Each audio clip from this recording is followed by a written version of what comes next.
But 5 new winners on the Pro Tour in 2022. Who are your leading picks to get off the mark this year with their first PDC senior title? Oh, that is a hard one. We did this question, I think, the year before last, and we didn't do too badly, I seem to recall, with our picks. So one player I do remember us mentioning, and somehow we are at the start of 2023 and a new season, and he's still a possible answer to this question, and that is the highest ranked player without a senior PDC title, and that is Gabriel Clemens, who only 5 weeks ago made the semi-finals of the World Championship, and some people were saying that he was a shoe-in, a guarantee to get in the Premier League this year as well. Well, he's not in the Premier League, but he has to be high on anyone's list, I think, for this question to tick off another milestone, and that is become a PDC title winner on that main tour. I think he's going to do it this year, and I think the next highest, I believe, is another German, Martin Schindler, and this is his 3rd year back on the tour now, and he's in the top 32. He's in the Pro Tour top 16 as well, which is an impressive feat in itself. And as you mentioned, I think last week, the week before, the stats record, Daryl Pilgrim, top of the Players' Championship averages for 2022. Matthew Keenan even bought Daryl a mug with the Dark Connect average leaderboards on it, with Daryl's name at the top. But after him, you look at the list of players from last year, high on that list on the averages, who didn't win a title, you have yet to win a title. And one name that springs to mind is Andrew Gilding. And I think a lot of darts fans, they'd love to see Goldfinger end that wait for a first PDC title. And it dates back a while now. We had Andrew on the show towards the end of last year, and I think he said his first final in the PDC against Stephen Bunting, one of the first ones around 2014, 2015 time. He said that Stephen took out a 161 to beat him in that final, and he's got close a few times since then. You look back to last year and he had 3 finals, 2 on the floor, 1 on the Euro Tour, and all 3 of them ending 8-6 against him. So he was not far away at all. And if it does happen this year, it is going to be a special day, because maybe the date will forever be known as Andrew Gilding Day or Goldfinger Day or Thumbs Up Day. Who knows? But hopefully that is a problem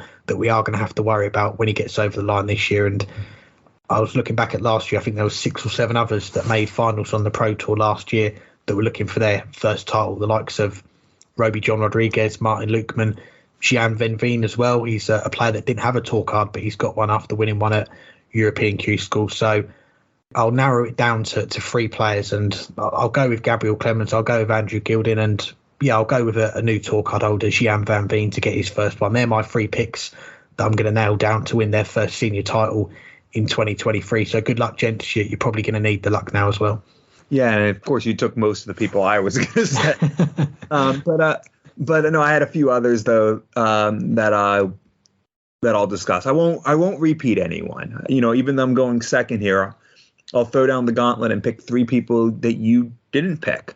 And I guess in the end you said you weren't gonna go with Martin Schindler, right? You chose to go with Gabriel Clemens.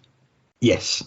All right. So since you left me Martin Schindler, I'll go with Martin Schindler. And I mean, you said everything I would have said about him. I mean, he's right now in the Euro Tour seeds, and he looked on the cusp of winning a title last year. I think he does break through this year. Since winning back his tour card now 2 years ago, he's really a different player. He was good before, but now he's really upped his game another level. He's confident. He's professional well beyond his years. And I think that title is coming. I think it's coming at some time this year. So he'll be my top 32 to go. You didn't mention the other top 32 player who doesn't have a title, Alan Suter, but I'm not going to tip him just yet. We still haven't seen him do his best on the Pro Tour. We've seen him do his best on the televised stage. I do think we'll see him up his game in the Players' Championship event and maybe get to some more Euro Tours, which will help him move towards qualifying for some of the other majors. But I don't know if he's yet ready to win one of these events. There's just a little bit of consistency that's missing in his game. So I'm not going to tip him,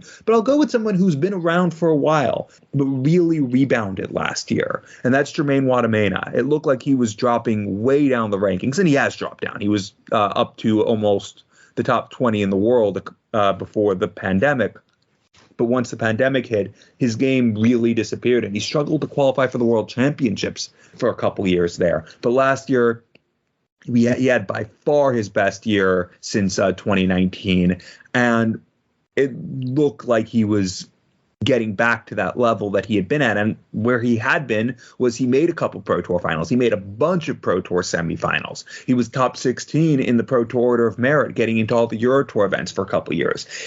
I don't think he is quite there yet, but I think he's moving in that direction again. And maybe this time he goes one step further. It's not just getting to a final. It's not just getting to a bunch of semifinals, but maybe this is the year that he does make that extra step and win a title. I think his game is getting to that point where that is a legitimate possibility again. And I'll also go with one of the new tour card holders to match what you did there. And I think it will come as no surprise which new tour card holder I'm going to mention, since I've been talking him up quite a bit, and that's Karol Sedlacek. I don't know. I don't necessarily think he is going to win a title this year, but his A game is certainly good enough. His B game will certainly get him through most matches, and he's been playing well enough to do that for some time now. I think Karol Sedlacek's worth a look. Also, another person I've been talking up, not a new tour card holder. I'm not going to pick him since I've picked my three, but I'll also give a shout out to Boris Kursmar. I think this is his breakthrough year. I think this is the year that we see him not just continue to be a tough opponent, but actually see him get into either the World Match Play or the World Grand Prix. He's in a good position right now. If he can get that first title, well, then he's probably in one of those events. At least a couple deep runs, I think we'll see from him, some semifinals and the like. I'd love to be wrong and see him actually win a title, but I think he'll be in that position, at least in that conversation at some point this year.